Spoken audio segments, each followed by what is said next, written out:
Station. Hi. So our talk is going to be about Nagoya City Budget Allocation. Beautiful picture. And we are Team Anti-Kawamura. So, as you can see, these pictures, Nagoya food, aquarium, castle, Nana-chan. Nagoya has all these attractions, beautiful city. We love Nagoya. However, you see, Nagoya was chosen by far the least attractive city in Japan. Very sad. And because of this, Mayor Kawamura was very sad, and it encouraged him to push his plan of Nagoya Castle reconstruction. But our argument here is it really going to work? We are very suspicious of his plan. So now we are going to explain our reasons why we oppose to Kawamura's Nagoya reconstruction plan. So again, his position on the rebuilding of Nagoya Castle is that Nagoya Castle, he thinks Nagoya Castle represents the pride of people in Nagoya, and he believes that it will be the cultural heritage of the city for next 400 years if it's built with the wooden construction.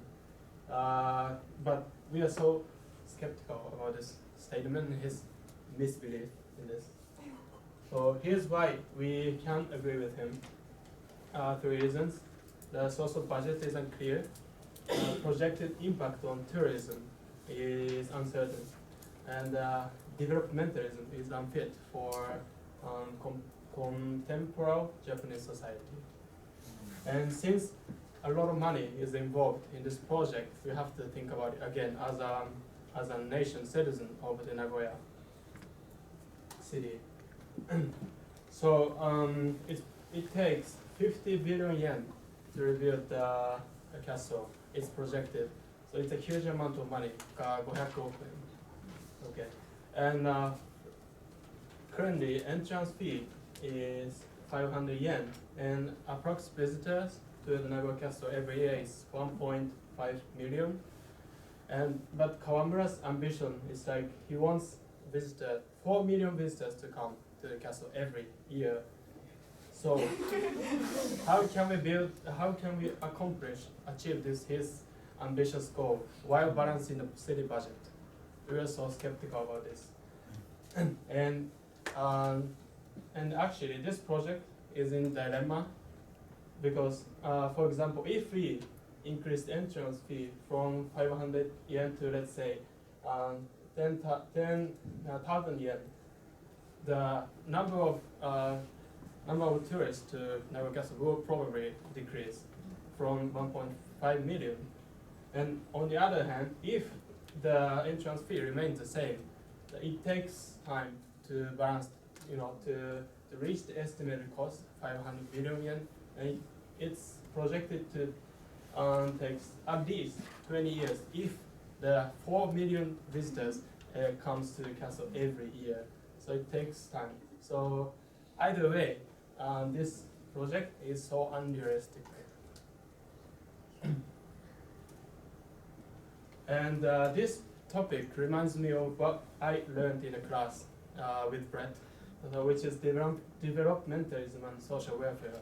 Developmentalism is kaihatsu shugi in Japanese. So in late 1960s and 80s, Japanese government invest in infrastructures and building for the prosperity of Japanese society, such as build highways for everyone to get around all around Japan.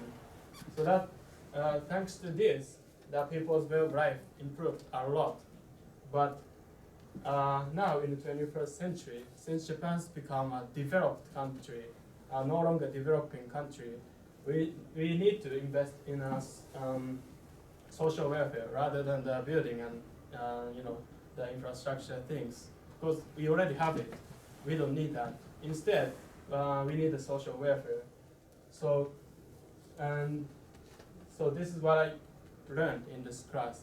But if the camera proceed with this plan, our money, our budget is going to be sacrificed to something useless. So we don't want that. Can you accept that? We don't want that. So instead of Nagoya Castle, we will suggest something that should be prioritized over the castle. So which is childcare. So, in terms of childcare, what's Nagoya's situation? And here is what Nagoya claims to be. No taikijido in Nagoya. Taikijido is children waiting for vacancy for the childcare, daycare services, and kindergartens, nursery schools.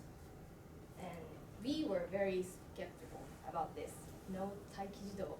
That's impossible because the problem has been there for several years in Japan.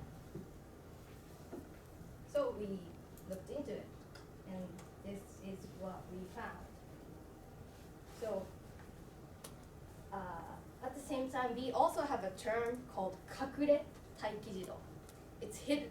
We can't see it from the numbers Nagoya project.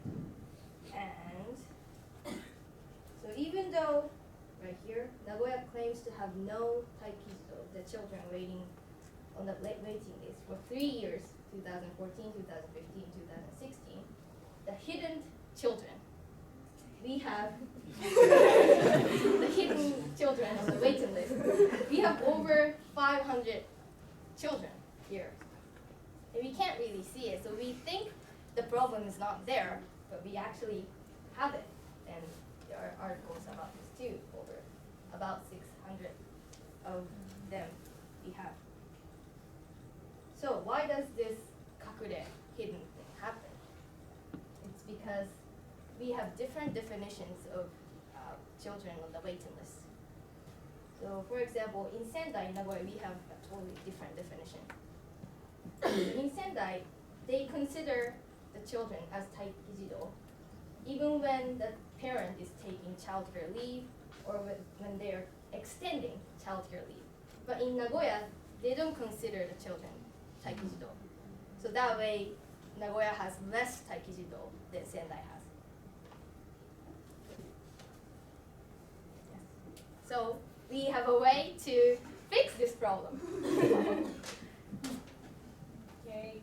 Then when I see solutions for solving two problems, one is to get more childcare center in Nagoya, and also second one is to provide working place for mothers or sometimes fathers to give a flexible working shift. Then we found out one solution that is Mama Square. Mama Square is shared working place which has kids space and office space. Then here is only big window. So here are space for mothers working here, and they can see kids playing next to them. And here is the merits of this Mama Squares. The mothers can work next to kids, and also no need to send the kids to far center. So it's easier for them to restart working. And Mama Square allows flexible shift. For example, some mothers can work only for 2 hours or 3 hours in a day in their free time. And we found out example of Katsuragi City in Nara. Here is an example. Katsuragi City made a project with Mama Square. Mama Square is a company which runs Mama Square. Literally the same. So they collaborate and they made a working place for mothers, and also so they made the Mama Square. And Katsuragi City, the local government, used their city budget for making Mama Square. So our suggestion is, why don't we make Mama Square in Nagoya City by using Nagoya City budget instead of rebuilding Nagoya Castle? So to make this happen, we took a political action. Firstly, we sent the fax to Nagoya City. This is what we sent, so I'm gonna pass this around. And also, we already sent the message to Shimin no Koe, which is Nagoya City is doing, like, in charge with this. And then we got nothing from them. So we took the second action, which is I called to Nagoya City Secretary Office, and the lady kindly responded to us, and then they told me that they are discussing with 観光文化交流名古屋城総合事務所 and 子ども青少年局保育企画室. However, they saying that it takes time because they have to check the Nagoya budget, or they have to talk about this, and also they have to screen it with, like, their bosses, so it takes time. So therefore, we are still waiting for their response. And finally, if you're interested in and also if you support us, please contact Mr. Ogisuke. So, and here's his telephone and fax. If you're interested, please contact him. That is all our presentation.